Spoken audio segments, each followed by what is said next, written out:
Hey, what is up guys? This is Justin, and this time I'll be bringing you guys some Modern Warfare 3 gameplay. This is going to be the response to the series that I have with NuckenFoob, which we have not come up with a name yet. Maybe you guys can do that in the comment section. Probably have something to do, make a name that has something to do with the United States and the UK, something cool like that, like the Ryder Cup or something, the President's Cup series or something weird like that. But anyways, be sure to like this video because it helps it spread for both of us. I will have annotations, hopefully. I'm really lazy on the annotations, but I will have NuckenFoob's channel and his previous response, and when he makes the next one, I'll put it in the top corner. So what you guys should do after you like this video, of course, is go to his channel and check out his channel, and he does some really good videos and funny stuff. And be sure to go to his Twitter and just spam him with multiple shenanigans. I don't know, he uses that word a lot, so I decided to throw that in there. But we're gonna have that. So getting all that stuff out of the way, I will talk about the gameplay very quickly. I am playing a ground war domination game, and I think there's 4 or 5 people in this party. So I am using the Silent Spaz 12, which is not very good, okay? But I am using damage as the silencer is the attachment and damage is the proficiency. And I believe my default loadout is going to be extreme conditioning, assassin, and dead silence. I don't know why I need dead silence in ground war. So you don't need dead silence in ground war because there's so much stuff going on that you won't be able to hear anything at all anyway. So, and then my first perks are going to be sit rep pro into steady aim pro into hardline. So all that stuff's covered. I talked about this in a different video, but it's a decent setup. I do go pretty well with the spaz. I do pretty well with this. I was close, maybe within 10 at most on some of these. There's some collaterals and stuff like that, so just enjoy the gameplay. I just got this gameplay today. It's actually one of the better gameplays I've had, especially in a ground war with a silent spaz. Even a spaz that's not silenced is not a very good gun on ground war. Alright, so in NuckenFoob's previous video, his topic was what TV shows, your recent TV shows and the recent movies you watched. I've written everything down, so hopefully I can go through this very quickly. I'll give you guys some recommendations of what I think were okay movies.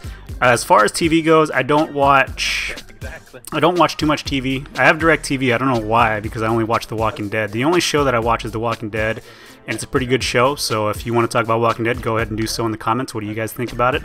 However, when you do if you do plan on writing about The Walking Dead in the comments section, just be sure to not write any spoilers, because there are some people who have not seen, you know, season 2 or the end of season 3. Wait, are there 2? No, there's only 2 seasons, so they haven't seen the end of season 2. So, The Walking Dead, I really do like that show. My brother has told me about Game of Thrones, but I have yet to watch that. I do have HBO Go, but I don't watch TV, like I said. So, if you guys know anything about Game of Thrones or your feelings on Game of Thrones, be sure to put that in the comments section. I have been watching a few movies lately, and I'll go in the list of... Actually, I'll just go which ones I saw first. The first one I saw was Contraband with Marky Mark or Mark Wahlberg, and it was kind of like a low-budget movie. But I did see that movie. He's got to sneak some stuff in. I believe I forget what it was, but anyways, they end up...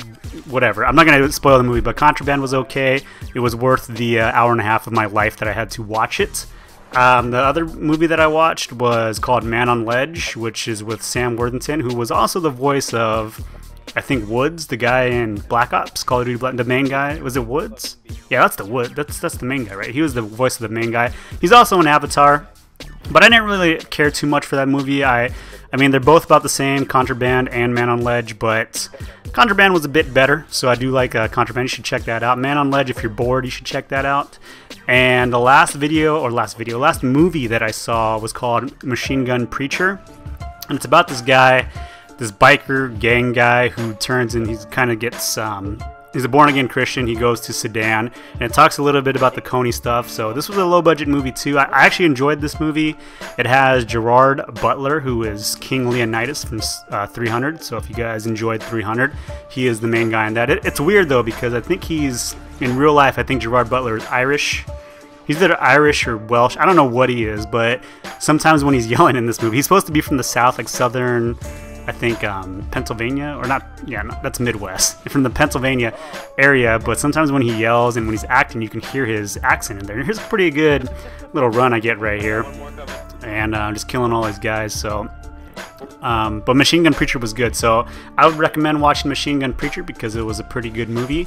Contraband was pretty good, and Man on Ledge, if you're super bored, or if you really like Sam Worthington, I would recommend watching Man on Ledge. Okay, so I have just enough time to get into my topic for NuckenFoob, and for you guys in the comment section, it's going to be recent books that you've read, so, or that you enjoyed or didn't enjoy. So in case I want to read it and you say it's not good, I probably will skip over it. I will go. Now, I do read a lot of books, but most of the I will go with young adult books, because I do realize that most of my audience is young adult. So if you're wondering what young adult is, like stuff you have to read kind of in high school, but a recent one would be like the Hunger Games. So if you guys like the Hunger Games, that would be considered young adult. So it'd be like anywhere from 17 to 25, anywhere in that range. They're a little bit easier to read, and my attention span is not very good. So I'm going to go with these young adult books. The first one I read recently was called Fair Coin, which is pretty good, I guess. It is kind of young adultish, kind of like a little bit on the lower level, but it does read easy. It's about a guy who flips a coin and he gets transferred into parallel universes. So it's kind of like I won't ruin the book, but the outcomes that come with it are pretty strange. So that's one you should check out. The second one is going to be called The Perks of Being a Wallflower, and I'll write all these in the comments section. So The Perks of Being a Wallflower, it is going to be made into a movie with shoot, I was going to say Emma Watson. Is Emma Watson the Harry Potter girl? Is that who it is? I don't know. Yeah, whoever the girl is, Hermione from Harry Potter, that's who's going to be in there. It's actually kind of a strange book. It is a little bit eccentric. It's in the 90s, the early 90s, so, but that's reasonable for young adult. There are some kind of racy themes in there that maybe for, like, you know, PG-13 and up, okay? And the first book, the one that I actually did like, was called The Fault in Our Stars, and the author is actually a pretty big YouTube celebrity type dude. I didn't know that, but I forget what their name was. His name's John Green, and he has like over 1 million Twitter followers. So he actually has kind of a presence online in Twitterland and YouTube. So The Fault in Our Stars is pretty good. It's written from a girl's point of view, so maybe more for the ladies. But if you're fellas out there, you can kind of read it and kind of say, hey, you should check this book out, you know. But The Fault in Our Stars, it's kind of sad. It's about a terminally ill girl with cancer and another guy that has cancer too, and kind of some stuff happens. But the funny thing about this that I do like, it is a young adult book, but one thing that is really good about it is that it has humor and drama, which is kind of the opposite things when you're kind of sad about some things and so on. So the humor is actually pretty funny. You will laugh out loud many times at this. So that's the end of the video. I went 49 and 6 with 10 assists, and the guy in front of me, Chase, went 50 plus. So on my own video, on my own channel, I had a guy in my party do better than I did. Go figure. So anyways, other than that, I've been Justin. I will catch you guys later. See ya.